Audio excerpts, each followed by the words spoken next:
और इस बीच अतीक अशरफ के शूटर्स पर सबसे बड़ा अपडेट सामने आया है। जेल में तीनों शूटरों से पूछताछ कर सकती है एसआईटी की टीम। सूत्रों के हवाले से यह जानकारी। प्रतापगढ़ जेल में सुरक्षा को लेकर पुख्ता इंतजाम किए गए हैं। जिला कारागार में अफसरों ने निरीक्षण किया है। डीएम और पुलिस अधीक्षक ने व्यवस्थाओं को देखा, जायजा लिया है। आपको बता दें कि नैनी जिला जेल में सुरक्षा कारणों को देखते हुए तीनों शूटर लवलेश तिवारी, सनी सिंह और अरुण मौर्य को प्रतापगढ़ के जिला कारागार में सोमवार को लाया गया था। तो अब यहां पर तीनों से पूछताछ हो सकती है। एसआईटी की टीम तीनों से पूछताछ करेगी। सूत्रों के हवाले से यह जानकारी मिल पा रही है। डीएम और पुलिस ने अधीक्षक ने पूरे व्यवस्थाओं का जायजा लिया है। जिला जेल में पहुंच करके प्रतापगढ़ जेल पर प्रशासन की पूरी नजर यहां पर बनी हुई है और वहां पर तीनों शूटरों से पूछताछ अब होने जा रही है। एसआईटी की टीम पूछताछ करेगी।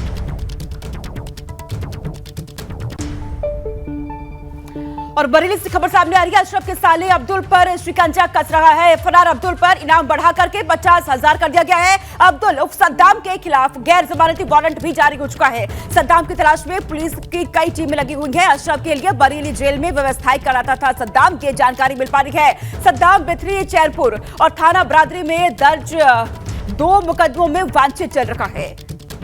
तो सद्दाम की तलाश में पुलिस की कई टीमें अब लगी हुई हैं। अशरफ के साले अब्दुल को लेकर के तलाश तेज कर दी गई है। जेल में जब अशरफ बंद था उसके समय सद्दाम की गतिविधियों को लेकर के एक अभियोग पंजीकृत कराया गया था, जिसमें सद्दाम यहाँ पर वांछित है और उसको जनपद बरेली पुलिस द्वारा 25,000 रुपये इनाम घोषित किया गया था। अब उसके खिलाफ NPW भी जारी हो चुका है और उसके द्वारा मेरे स्तर से 50,000 रुपये का इनाम घोषित किया गया। आगे उसके जल्दी ही उसकी गिरफ्तारी होगी या 82-83 लेकर कार्रवाई कराई जाएगी। और इस बीच गाजीपुर से खबर सामने आ रही है। बसपा सांसद अफजाल अंसारी का बयान सामने आया है। देश की अदालत और संविधान पर भरोसा है। अफजाल पर 29 अप्रैल को आने वाला है गैंगस्टर केस में फैसला।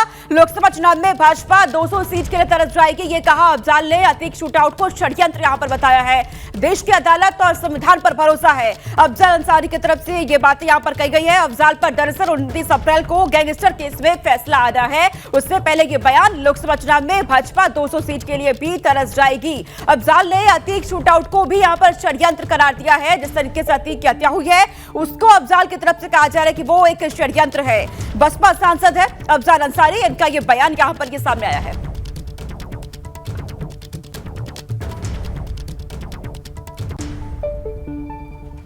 और खबर अब दिल्ली से सामने आ रही है। समाजवादी पार्टी के नेता आजम खान की तबीयत में सुधार हो रहा है। दिल्ली के सर गंगाराम अस्पताल में भर्ती आजम खान। सपा नेता आजम खान से मिलने के लिए पूर्व विधानसभा अध्यक्ष माता प्रसाद पांडेय भी पहुंचे। माता प्रसाद पांडेय ने आजम खान का हालचाल जाना है, उनकी तबीयत को जाना है। वहां पहुंच करके दिल्ली के सर गंगाराम अस्पताल में दरअसल आजम खान भर्ती है। आजम खान से इसी दौरान मिलने के लिए पूर्व विधानसभा अध्यक्ष पहुंचे, उनका हालचाल उन्होंने जाना, उनकी तबीयत जानी है। दरअसल तो उनकी तबीयत अचानक से बिगड़ गई थी, जिसके बाद उन्हें अस्पताल में भर्ती कराया गया।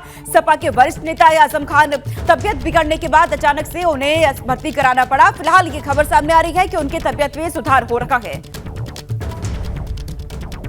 सपा खेमे से खबर सामने आ रही है। सपा ने प्रत्याशियों की लिस्ट जारी कर दी है। नगर पालिका पंचायत के प्रत्याशियों की लिस्ट जारी कर दी गई है। अमेठी नगर पंचायत से जमीरुल को दिया गया टिकट, तो वही गौरीगंज नगर पालिका से तारा सरोज को टिकट दिया गया है। जायस नगर पालिका से उमा देवी सोनकर को टिकट दिया गया है। मुसाफिर खाना सीट पर सपा ने अभी तक कोई प्रत्याशी नहीं उतारा है। सपा जिला अध्यक्ष राम मुदित यादव ने यह लिस्ट यहां पर जारी की है। तो नगर पालिका पंचायत के प्रत्याशियों की लिस्ट सपा की तरफ से जारी कर दी गई है। अमेठी नगर पंचायत से जमीरुल को टिकट दिया गया है, तो गौरीगंज नगर पालिका से तारा सरोज को मैदान में उतारा गया है। समाजवादी पार्टी की तरफ से यह लिस्ट यहां पर जारी कर दी गई है। जायस नगर पालिका से उमा देवी सोनकर को मैदान में उतारा गया है, यहां पर इन्हें टिकट दिया गया।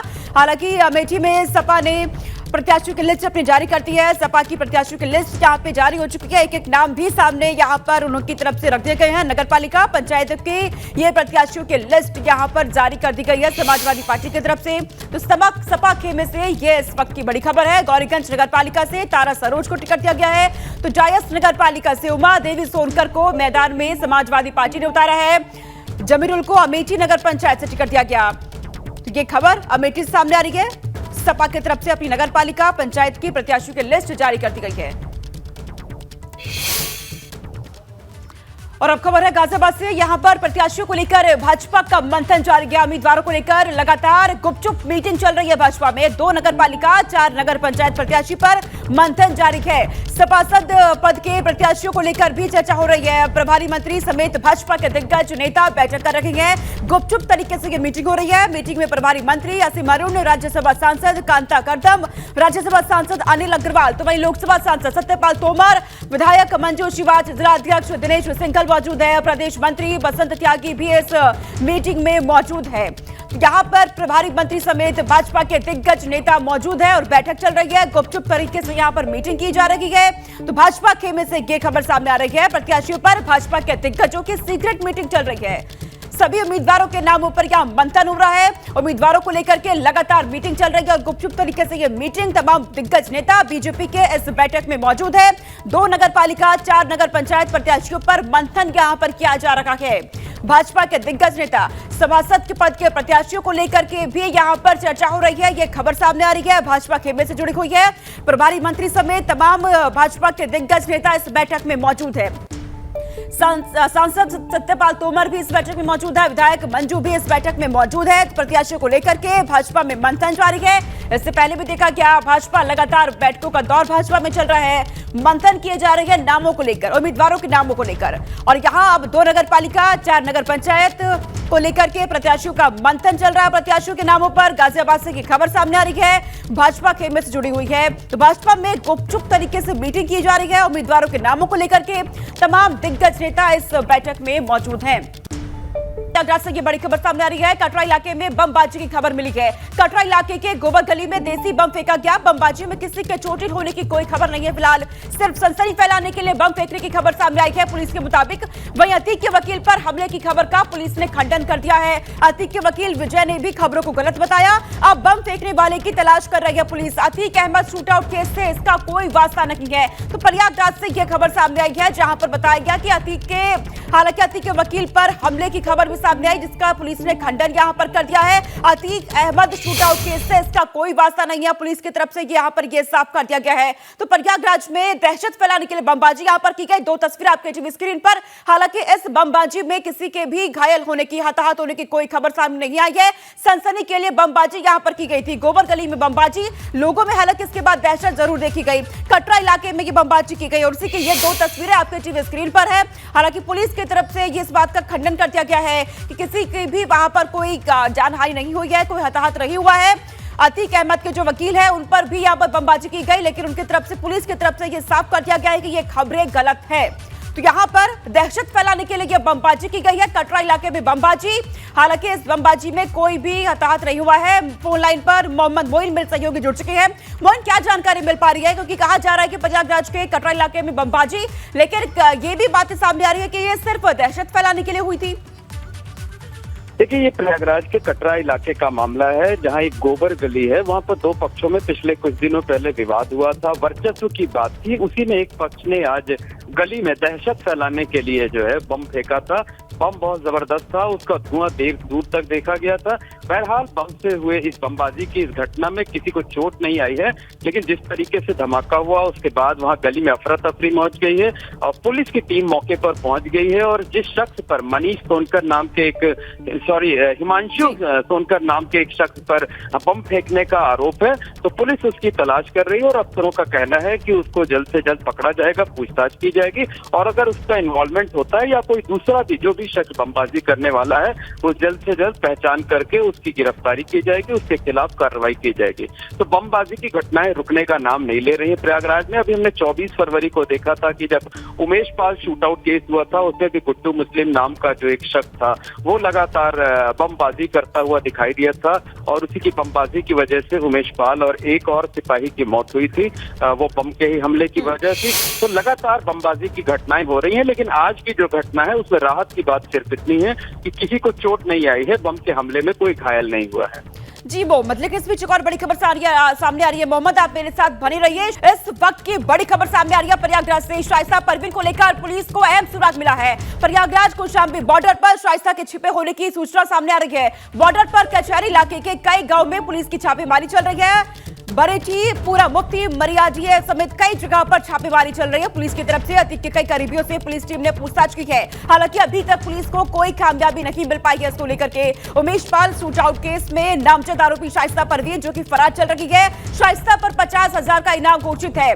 मोहम्मद मोइन मेरे साथ बने हुए हैं। मोइन, शाइस्ता परवीन जो कि लगातार फरार चल रही है, उम्मीद थी कि अपने बेटे के अंतिम संस्कार में पहुंचेगी, लेकिन वहां भी नजर नहीं आई। अतीक अहमद का भी अंतिम संस्कार हो गया, दफना दिया गया, वहां भी नजर नहीं आई। क्या अब शाइस्ता परवीन के जो सुराग मिल रहे हैं पुलिस को, यहां से उम्मीद है कि शाइस्ता परवीन कहीं उसकी अब कहां वो छिपी हुई है, मालूम चल पा रहा है पुलिस को?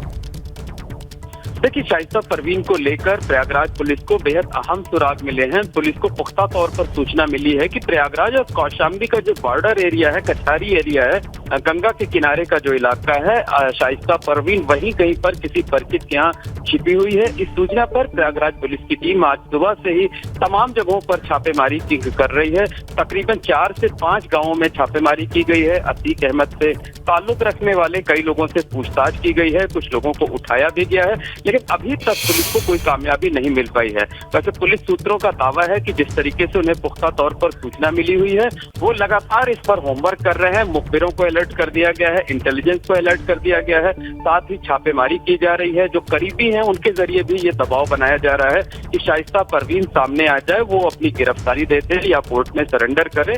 तो ये कहा जा सकता है कि आने वाले दिनों में शाइस्ता परवीन या तो गिरफ्तार हो सकती है या फिर कोर्ट में सरेंडर कर सकती है। जी मोइन, बहुत शुक्रिया तमाम जानकारी हम तक पहुंचाने के लिए। 50,000 के इनामी शाइस्ता को पकड़ने के लिए यूपी एसटीएफ ने पूरी ताकत लगा दी है। एसटीएफ अधिकारियों की माने तो जल्द ही शाइस्ता परवीन और फरार 2 शूटर्स पर शिकंजा कसा जाएगा। तो शाइस्ता परवीन जो कि लंबे समय से यहां पर फरार चल रही है, वैसे में खबरें ये भी सामने आ रही है कि पुलिस को अहम सुराग मिला है अतीक अशरफ हत्याकांड पर। यहां पर ये बयान भी सामने आया है, अनंत देव तिवारी जी है, मामले की जांच की जा रही है। ये इनका बयान यहां पर ये सामने आया है कि इस मामले की जांच जारी है, शाइस्ता की तलाश भी जारी है। इनाम की राशि को बढ़ाया जा सकता है, पहले जो 25,000 थी उसे 50,000 किया गया, अब और बढ़ाया जा सकता है। शूटर शाबिर अरमान को भी जल्द ही पकड़ेंगे, ये अनंत देव तिवारी की तरफ से ये बयान यहां पर देखने को मिला, क्योंकि लगातार छापेमारी यूपी एसटीएफ की तरफ से की जा रही है।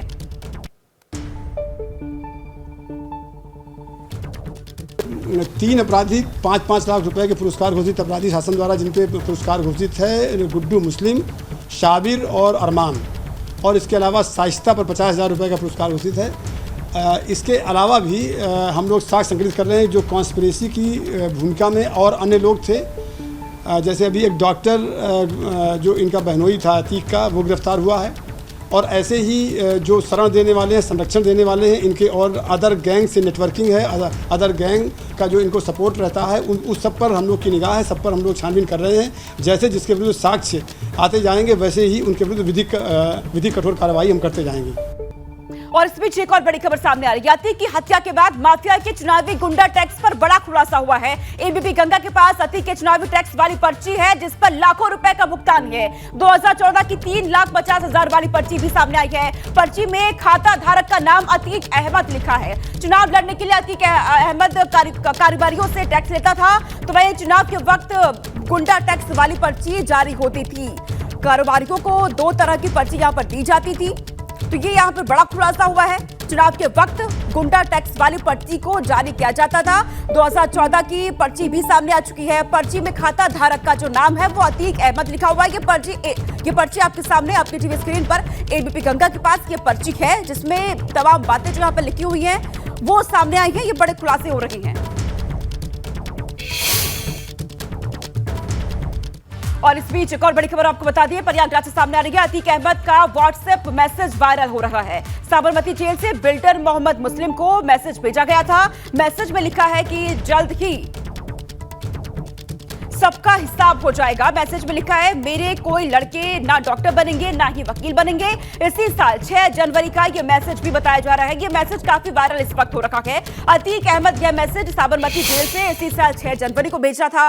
व्हाट्सएप के जरिए टाइप करके मैसेज को भेजा गया था।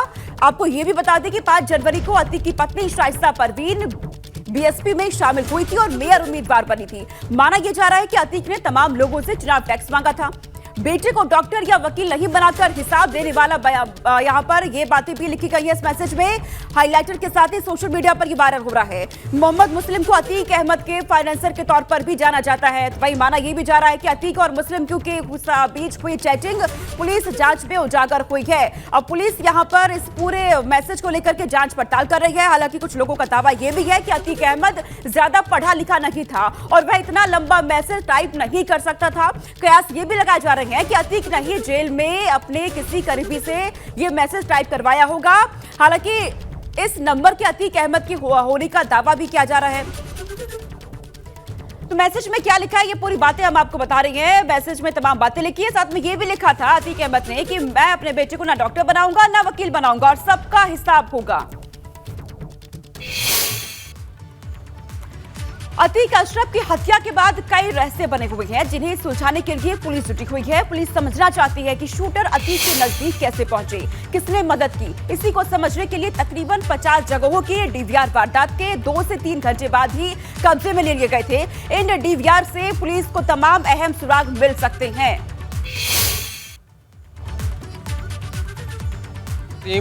अशरफ की प्रयागराज में फिल्मी अंदाज में की गई हत्या के फौरन बाद प्रयागराज पुलिस ने मौके से ही 3 हमलावरों को गिरफ्तार कर लिया था। उनसे पूछताछ में तमाम अहम जानकारियां मिली हैं, लेकिन इसके बावजूद अब भी तमाम ऐसे राज हैं जो उजागर होने बाकी हैं, खासकर हमलावरों के बारे में। जैसे जो घटना स्थल है प्रयागराज का ये कॉल्विन हॉस्पिटल, यहाँ पर जो तीनों हमलावर थे वो कितनी देर पहले आए थे, किस तरफ से आए थे, किस साधन से आए थे, उससे पहले इनका मूवमेंट क्या था और क्या वो 2-3 दिन पहले से ही यहाँ आकर रेकी कर रहे थे। तो इस तरीके के तमाम सवाल हैं और इन सवालों के जवाब इस हॉस्पिटल से लेकर आसपास के जो दुकान हैं, जो मकान हैं, वहाँ पर जो सीसीटीवी कैमरे लगे हुए हैं उनसे मिल सकते हैं। उससे ये साफ हो सकता है कि किस तरीके का मूवमेंट हमलावरों का होता था। लेकिन ये सार्वजनिक हो पाना अब थोड़ा मुश्किल है, क्योंकि वारदात के फ़ौरन बाद जो पुलिस है वो यहाँ पर उसने आसपास के जितने इलाके हैं, चाहे हॉस्पिटल हो चाहे आसपास के जितने इलाके हैं, जहाँ जहाँ भी सीसीटीवी कैमरे लगे थे सब की डीवीआर को अपने कब्जे में ले लिया है। और सिर्फ आसपास ही नहीं, बल्कि हम आपको बताएं कि ये हमारे ठीक सामने आप देख रहे हैं कि ये शाहगंज थाना है, यानी जो हॉस्पिटल है, जो घटना स्थल है, वहाँ से तकरीबन 300 मीटर दूरी पर है। और जबकि पीछे की तरफ ये जो रास्ता जाता है, यहाँ से तकरीबन 600 से 700 मीटर की दूरी पर रेलवे स्टेशन है, खाने पीने की तमाम दुकानें हैं, रेस्टोरेंट हैं, होटल हैं। तो यहाँ से लेकर वहाँ तक की अगर हम बात करें तो 50 से ज़्यादा जगहों पर सीसीटीवी कैमरे लगे हुए थे। लेकिन पुलिस ने इन सारे सीसीटीवी कैमरों के जो डीवीआर हैं उन्हें अपने कब्जे में ले लिया है। ऐसे में जो यहाँ पर सीसीटीवी कैमरे लगे हुए थे उनके डीवीआर कब्जे में लिए जा चुके हैं और अब कोई राज जो है वो सामने आना बाकी है। और जो राज है वो राज अब जो है वो पुलिस के सामने ही उसका पर्दाफाश होगा, उसके सस्पेंस से पर्दा उठेगा और बाहरी लोगों को ये राज मालूम पड़ पाएगा। इसकी उम्मीद बेहद कम है, क्योंकि सारी जगहों के जो डीवीआर हैं वो पुलिस के कब्जे में हैं। कैमरामैन अनुराग द्विवेदी के साथ मोहम्मद मोइन, एबीपी नेटवर्क, प्रयागराज।